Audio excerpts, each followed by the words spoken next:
नमस्कार दोस्तों, आज के इस वीडियो में दो कहानियां। एक, अमेरिका के पूर्व राष्ट्रपति बराक ओबामा को बराक हुसैन ओबामा या हुसैन ओबामा साबित करने की होड़ की कहानी। बीजेपी के एक मुख्यमंत्री की तरफ से बराक ओबामा की धार्मिक पहचान पर चोट करने की कहानी। दूसरी, मोदी से सवाल पूछने वाली अमेरिकी पत्रकार सबरीना सिद्दीकी को पाकिस्तानी साबित करने के पीछे की कहानी। हम आपको बताएंगे कि आखिर सबरीना को आज सुबह सुबह ट्विटर पर आकर क्यों अपनी पहचान के बारे में लिखना पड़ा। इंडियन टीम की जर्सी में 8 साल और 11 साल पुरानी तस्वीरें सबरीना को क्यों पोस्ट करनी पड़ी। सबरीना को क्यों बताना पड़ा कि 2011 और 2015 के वर्ल्ड कप के दौरान वो इंडियन टीम की जीत के लिए, भारतीय क्रिकेट टीम की जीत के लिए दुआएं कर रही थी।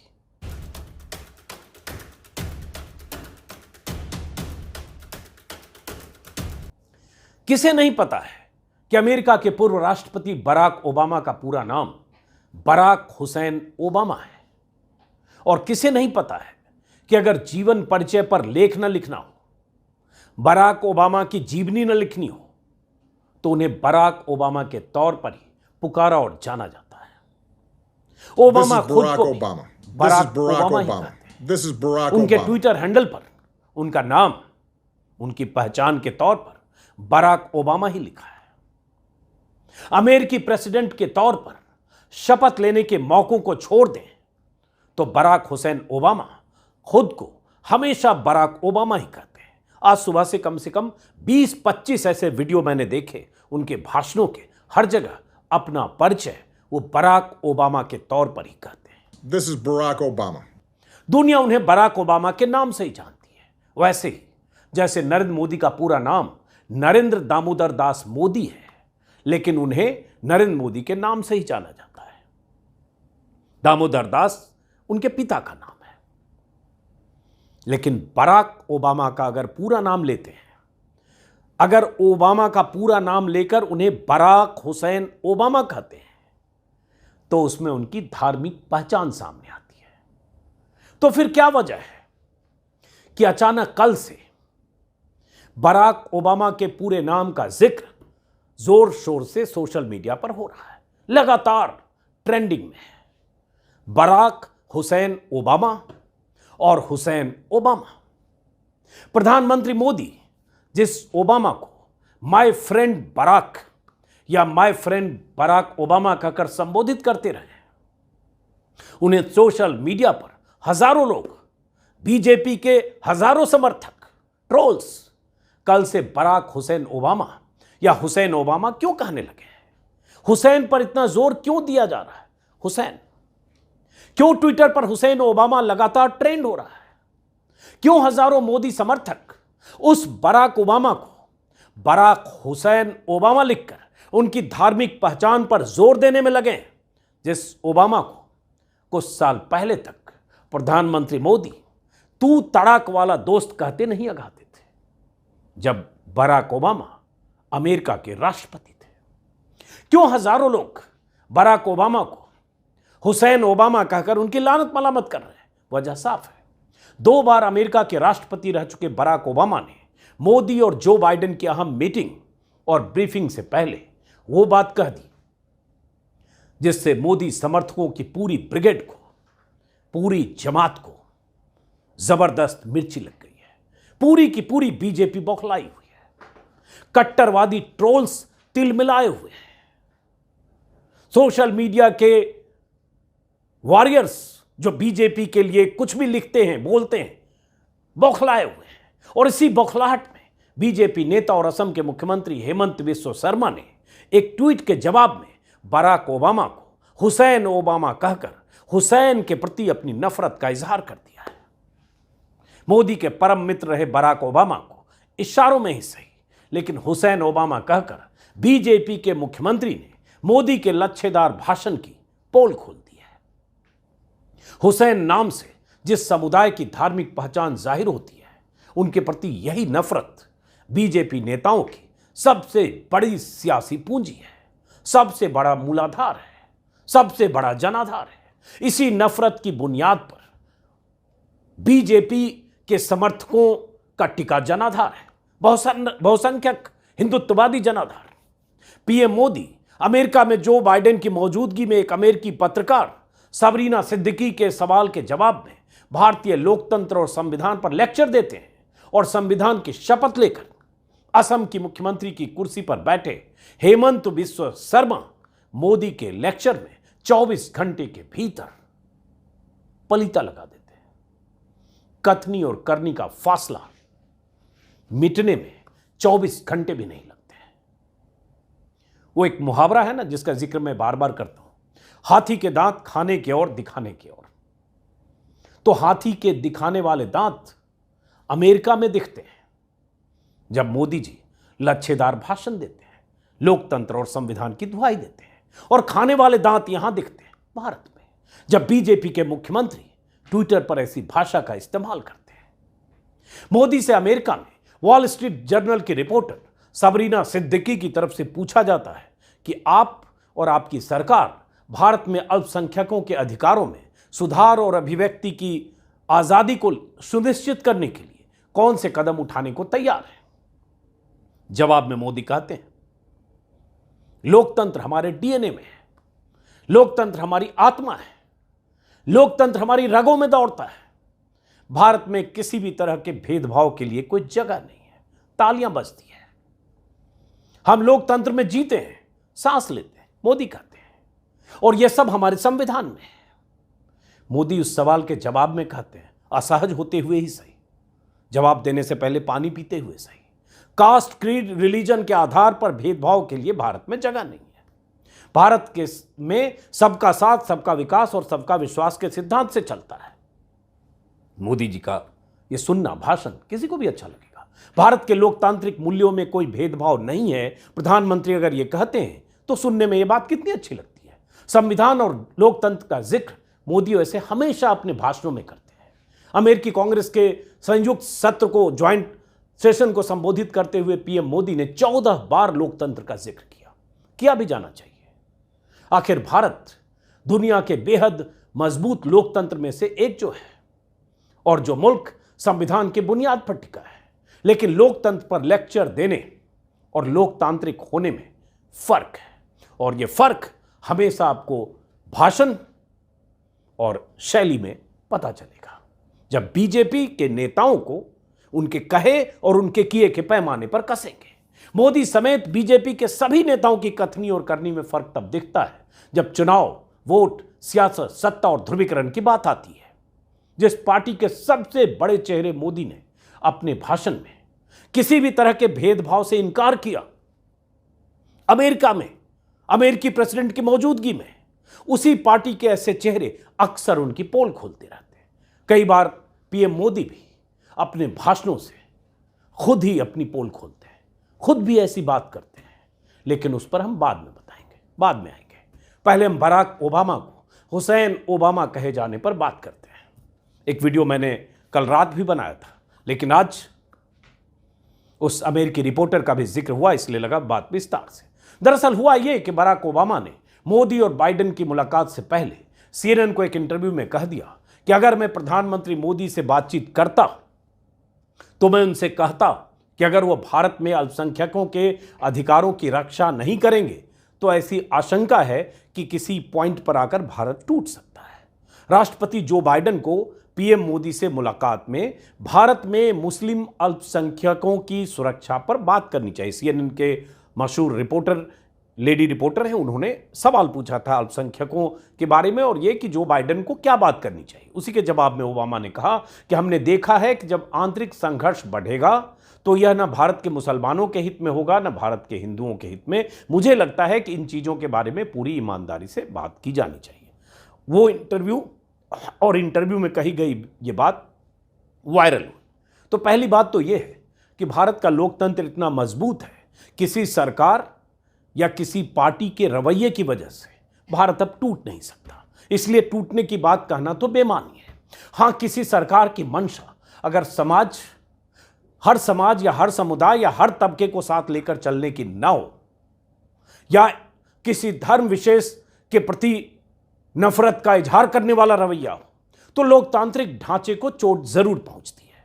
लेकिन ओबामा ने मुस्लिम अल्पसंख्यकों की सुरक्षा को लेकर जो सवाल उठाए, उस सवाल पर चिंतन और चिंता की जरूरत है। सिर्फ खारिज कर देने का मतलब हकीकत से मुंह छिपाना होगा। इससे पहले जब ओबामा का यह बयान है, उससे पहले भी 70 अमेरिकी सांसदों ने बाइडेन को चिट्ठी लिखकर इसी तरह की बात की थी और तब से ही भारत में बीजेपी के खेमे में एक जबरदस्त बौखलाहट थी और ओबामा के इस इंटरव्यू से बीजेपी खेमे की बौखलाहट चरम पर पहुंच गई। भारत में अल्पसंख्यकों के प्रति सरकार के रवैये पर सवाल उठाने वाले बहुत ऐसे लोग जो अक्सर लिखते बोलते रहते हैं, ऐसे तमाम लोगों को टूल किट का हिस्सा कहकर खारिज करने वाले सत्ता तंत्र के सामने ओबामा का यह बयान चुनौती की तरह आ गया। ओबामा के बयान से बौखलाए बीजेपी समर्थकों के जख्म पर नमक छिड़क दिया वॉल स्ट्रीट की रिपोर्टर सबरीना सिद्दीकी के सवाल ने, वो सवाल जो प्रधानमंत्री मोदी से पूछे गए। तो सबसे पहले तो सबरीना पर पूरा जो तंत्र है, उसका आईटी सेल है, वो टूट पड़ा। सबरीना को पाकिस्तानी साबित करने की मुहिम चल पड़ी। सबरीना को इतना ट्रोल किया गया कि उसे आज सुबह ट्विटर पर क्रिकेट मैचों के दौरान भारत की जर्सी पहनकर इंडियन टीम के जीतने की दुआ करने वाली अपनी तस्वीरें पोस्ट करनी पड़ी। सबरीना ने अपने पिता के साथ भी एक तस्वीर पोस्ट की, 2011 की तस्वीर, और उस वक्त जो ट्विटर पर लिखा था उसे भी शेयर किया। पुरानी पोस्ट 2011 की, 11 साल पहले की, तब जब भारत ने श्रीलंका से वर्ल्ड कप जीता था। इस तस्वीर में सबरीना के पिता एक कुर्सी पर बैठे हैं, सोफे पर, और सबरीना शायद देखकर लगता है बगल में सबरीना बैठी है, टीवी की तरफ देख रही होगी, सामने टीवी चल रहा होगा। सबरीना ने तब लिखा था, my father and I as India wins the 2011 world cup. उस वक्त की तस्वीर है। 2015 के वर्ल्ड कप के दौरान भी इंडियन टीम की जर्सी पहने सबरीना ने भारतीय टीम के समर्थन में एक पोस्ट किया था। वो भी सबरीना ने आज रीपोस्ट किया ताकि सनद रहे। पोस्ट करते हुए सबरीना ने लिखा कि sometimes identities are more complex than they seem. क्यों लिखना पड़ा सबरीना को ये? सबरीना की कहानी कुल मिलाकर यह है कि उनके पिता भारतीय मूल के हैं, मां पाकिस्तानी हैं, पिता भी लंबे समय तक पाकिस्तान में रहे, ऐसा कुछ वेबसाइट पर आज मुझे दिखा। लेकिन सबरीना की पैदाइश यूएस में हुई है, अमेरिकी नागरिक है, वहीं शादी हुई, शायद 1 या 2 बच्चे भी हैं और अपने परिवार के साथ अमेरिका में रहती है। बड़े संस्थानों में काम कर चुकी है और इन दिनों वॉल स्ट्रीट की रिपोर्टर है, वॉल स्ट्रीट जर्नल की। बीजेपी की ट्रोल आर्मी सहित मीडिया के बड़े तबके ने पूरी ऊर्जा के साथ यह साबित करने में जोर लगा दिया कि मोदी से सवाल पूछने वाली सबरीना पाकिस्तानी है, उसका पाकिस्तान कनेक्शन है, वो भारत विरोधी है, इसलिए उसने अल्पसंख्यकों के बारे में सवाल पूछा। सवाल को दबाने के लिए सबरीना पर हमले किए गए। उसकी धार्मिक पहचान के साथ उसके पाकिस्तानी कनेक्शन को वायरल किया गया ताकि यह साबित किया जा सके कि सबरीना की मंशा भारत विरोधी है और वो पाकिस्तान परस्त है। नतीजतन सबरीना को सामने आकर ट्विटर पर आज ये सब लिखना पड़ा। सबरीना के खिलाफ जो मुहिम चली उसमें कई चैनल भी शामिल हो गए। चैनलों के कार्यक्रम में भी सबरीना के पाकिस्तान कनेक्शन पर चर्चा हुई। दर्जनों वेबसाइट ने उसे भारत विरोधी साबित करने के लिए कहानियां गढ़ दी। लेकिन अगर सिर्फ यही सच था तो सबरीना की ये तस्वीरें कुछ और बयान क्यों कर रही है जो तस्वीरें 2011 और 2015 की है। मोदी के दौर में ऐसा ही होता है, जो भी कोई सवाल पूछे सब किसी न किसी टूल किट का हिस्सा है। सब मोदी के खिलाफ किसी न किसी टूल किट के किरदार हैं। जब हम जैसे लोगों को आए दिन देश विरोधी टूल किट गैंग का हिस्सा, पाकिस्तान परस्त, न जाने क्या क्या कहा जाता है, तो सबरीना की तो मां पाकिस्तानी है। टारगेट बेहद आसान है, उसे तो ये सब सुनना ही था, वही किया जा रहा है। लेकिन अब बराक ओबामा का क्या करते? 2 बार अमेरिका के राष्ट्रपति रह चुके हैं, उन्हें टूल किट गैंग का सदस्य तो कह नहीं सकते। वो भी उस ओबामा को जिससे दोस्ती की दुहाई पीएम मोदी देते नहीं थकते थे। तस्वीरें वायरल हैं कि प्रधानमंत्री मोदी प्रधानमंत्री निवास में बैठकर कैसे बराक ओबामा की जीवनी पढ़ रहे हैं। अक्षय कुमार के साथ जो एक चर्चित मैंगो इंटरव्यू है, उसमें प्रधानमंत्री मोदी ओबामा से तू तड़ाक वाली दोस्ती का जिक्र बड़े गर्व के साथ कर चुके हैं। 10 लाख के सूट के साथ भी ओबामा के साथ मिल चुके हैं। लेकिन उसके बाद भी बौखलाहट तो निकलनी थी बीजेपी की तरफ से। ओबामा के बयान से बीजेपी समर्थकों की भावनाएं इस कदर आहत हो गई कि ओबामा को मुस्लिम साबित करने की होड़ शुरू हो गई। यही इनका सबसे आसान तरीका है। शुरुआत की असम के मुख्यमंत्री हेमंत बिस्व शर्मा ने। कई बड़े संस्थानों में काम कर चुकी दिल्ली की एक पत्रकार हैं, चर्चित खोजी रिपोर्टर, कई संस्थानों में काम कर चुके रोहिणी सिंह। उन्होंने ट्विटर पर कुछ लिखा। उसके जवाब में हेमंत बिस्व शर्मा ने जो लिखा उसी से बीजेपी की असलियत मोदी के भाषण के 24 घंटे के भीतर दुनिया के सामने आ गई। दरअसल रोहिणी सिंह ने लिखा, उसे कल की वीडियो में बताया था लेकिन फिर से बताऊं। रोहिणी सिंह ने लिखा, चूंकि असम पुलिस कई बार कुछ राजनीतिक कार्यकर्ताओं के खिलाफ, कुछ एक्टिविस्ट के खिलाफ, पवन खेड़ा से लेकर और जिग्नेश मेवानी तक जिन लोगों ने कुछ ट्वीट किया, कुछ आलोचना की, प्रधानमंत्री मोदी के खिलाफ कुछ ऐसा लिखा या बोला, उनके खिलाफ असम पुलिस ने मामला दर्ज किया। गुजरात से लेकर दिल्ली तक चूंकि असम पुलिस पहुंच चुकी है। पवन खेड़ा के मामले में, मेवानी के मामले में, जिग्नेश की तो गिरफ्तारी हो गई, गुवाहाटी ले जाया गया था। पवन खेड़ा सुप्रीम कोर्ट का दरवाजा खटखटाकर गिरफ्तार होते होते बचे। तो इसलिए चूंकि असम पुलिस बहुत त्वरित कार्रवाई करती है ऐसे मामलों में, और कहा जाता है बहुत विंडिक्टिव ढंग से करती है, इसलिए रोहिणी सिंह ने लिखा, has an FIR been filed in Guwahati it against Obama for hurting sentiments. क्या गुवाहाटी में अब तक कोई FIR दर्ज हो गई है ओबामा के खिलाफ भावनाएं आहत करने के आरोप में? क्योंकि ओबामा ने जो कहा उससे भावनाएं आहत हो गई। मोदी जी के बारे में कोई भी बोल दे भावनाएं तुरंत आहत होती हैं। उसी में लिखा, is Assam police on its way to Washington to get Obama offloaded from some flight and arrest him। कि क्या असम पुलिस वाशिंगटन जा रही है ओबामा को पकड़कर किसी फ्लाइट में बिठाकर असम लाने के लिए? ये तरीका है चूंकि असम पुलिस का, जिसका जिक्र मैंने किया, इसलिए रोहिणी सिंह ने लिखा। कल 3:24 पर जवाब कुछ देर के बाद, कुछ घंटे बाद असम के मुख्यमंत्री ने दिया, और वही जवाब इस बात की तस्दीक करता है कि बीजेपी नेतृत्व, बीजेपी नेता किस तरह से सोचते हैं मुस्लिम के बारे में, ऐसे लोगों के बारे में जिनके नाम में कहीं हुसैन हो। तो हेमंत बिस्व शर्मा ने लिखा, उसी पर बवाल है और वही लगातार ट्रेंड कर रहा है। उन्होंने लिखा, there are many Hussain Obama in India itself. मतलब भारत में पहले से ही बहुत हुसैन ओबामा है। हुसैन पर जोर दिया गया है, हाईलाइटेड है हुसैन ओबामा। समझ लीजिए, बराक ओबामा अमेरिकी प्रेसिडेंट हुसैन ओबामा हो गए, और we should prioritise taking care of them before considering going to Washington. हम वाशिंगटन जाने से पहले जो यहां हुसैन ओबामा है उनके प्रति उनको हम प्राथमिकता देंगे, और असम पुलिस अपनी प्राथमिकता के आधार पर एक्ट करेगी, गिरफ्तार करेगी जो यहां हुसैन ओबामा है। हुसैन ओबामा कौन हो सकता है, और हुसैन का मतलब क्या? सीधा सीधा मुस्लिम को टारगेट करते हुए लिखा। उसके बाद बहुत सारे लोग लिख रहे हैं कि एक अमेरिकी प्रेसिडेंट को, जो 2 टर्म अमेरिका के प्रेसिडेंट रहे, उन्होंने अगर आलोचना की, उनकी आप आलोचना करिए, उनकी आलोचना से असहमत होइए, आपका अधिकार है। क्योंकि किसी देश का राष्ट्रपति रहा शख्स अगर हमारे भारत के आंतरिक मामलों के बारे में ऐसी कोई प्रतिक्रिया व्यक्त करता है या कहता है भारत में ऐसी स्थिति आ जाएगी कि एक पॉइंट पर भारत टूट सकता है, या अल्पसंख्यकों के हितों पर जो बाइडेन को मोदी जी से बात करनी चाहिए, तो आप आलोचना कर सकते हैं, आपका हक है, आप असहमत हो सकते हैं। असहमति में 1000 शब्द के लेख लिखिए या 1 घंटे का भाषण दे सकते हैं, लेकिन आप ये नहीं कर रहे। आप दरअसल हुसैन को कोट कर रहे हैं। आप दरअसल बराक ओबामा की मुस्लिम पहचान को उजागर करके बराक ओबामा को मुसलमान साबित करते हुए, यह कहते हुए कि इंडिया में बहुत सारे हुसैन ओबामा हैं और हम उनके खिलाफ एक्ट करेंगे, यह कहते हुए संकेत देते हैं, संदेश देते हैं और एक चेतावनी देते हैं, धमकी देते हैं। यही हुआ, और इसलिए बहुत सारे लोग लगातार इस पर लिख और बोल रहे हैं, और दूसरी तरफ हजारों लोग समर्थन में बराक ओबामा को हुसैन ओबामा और बराक हुसैन ओबामा कहते हुए हजारों लोग ट्वीट कर रहे हैं।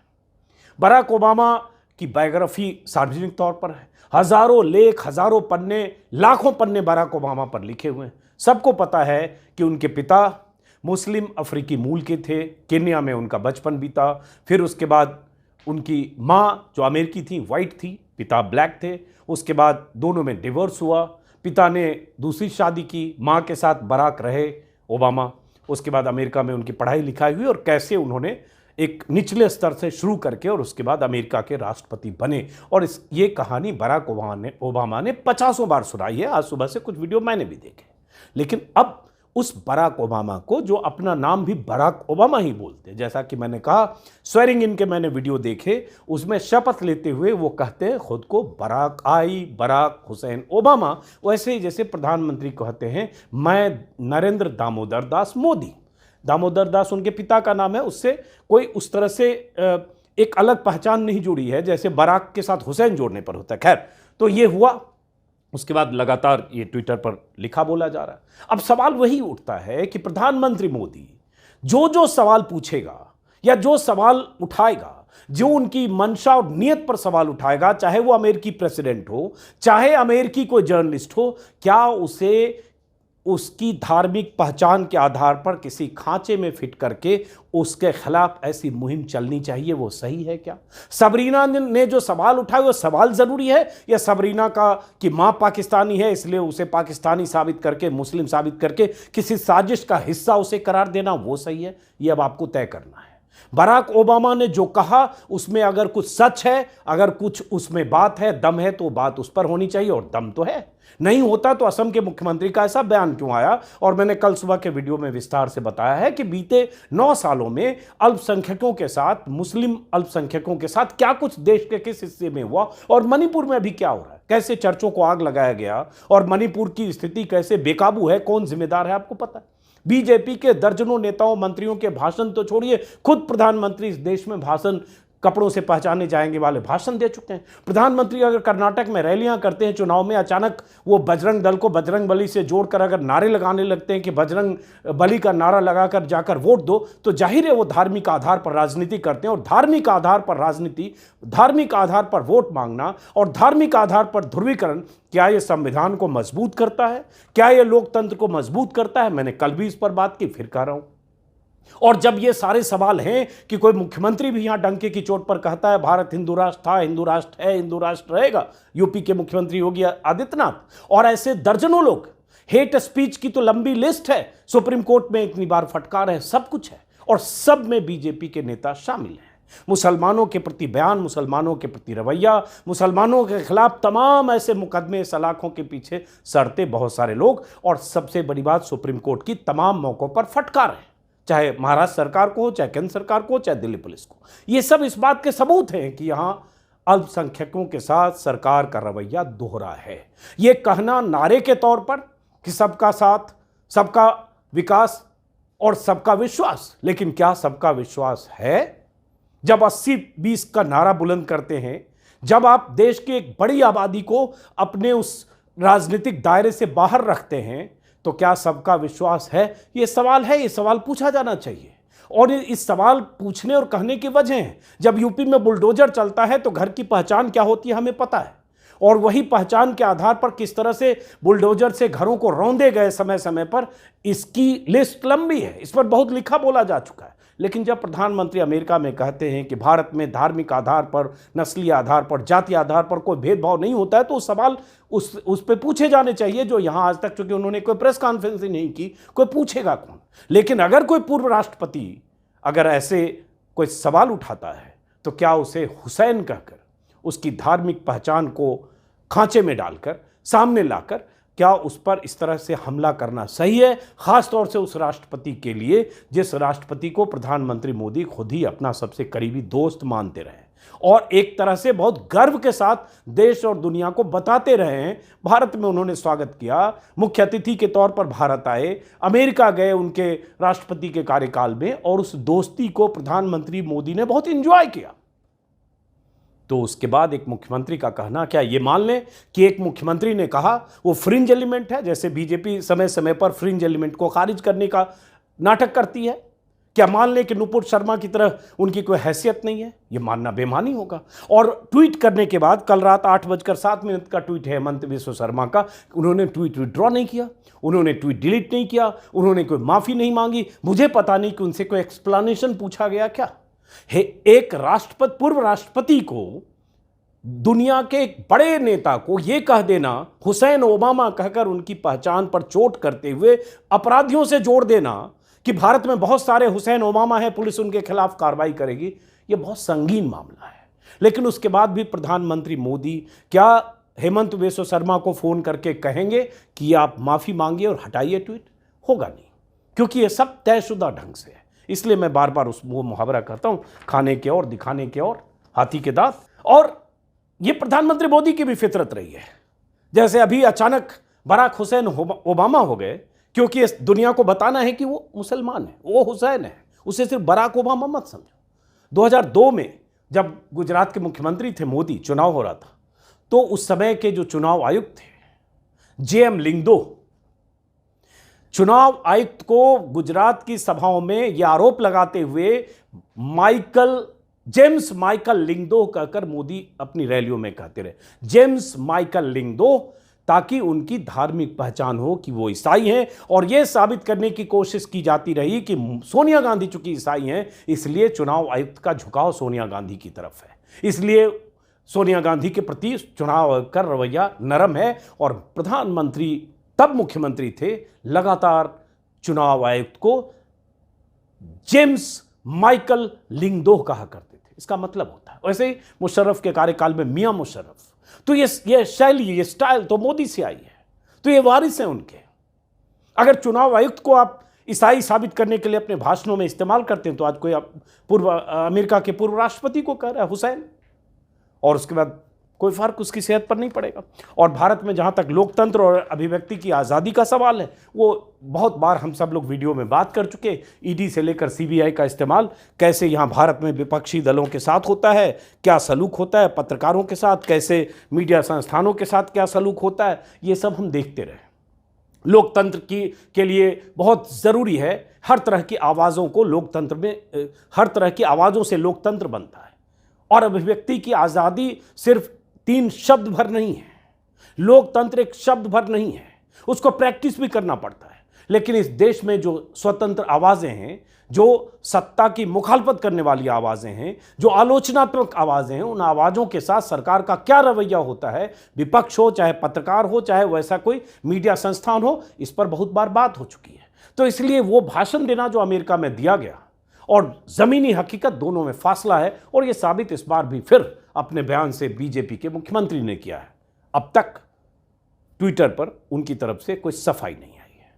तो फिलहाल इस वीडियो को ख़त्म करते हैं ये कहते हुए कि सबरीना जैसी रिपोर्टर इस देश में भी 100-200 अगर हों, तो शायद प्रधानमंत्री मोदी या उनकी सत्ता से सवाल पूछने वालों की तादाद कुछ बढ़े और बढ़ेगी। सरकार नहीं चाहती कि ऐसे सवाल पूछे जाएं।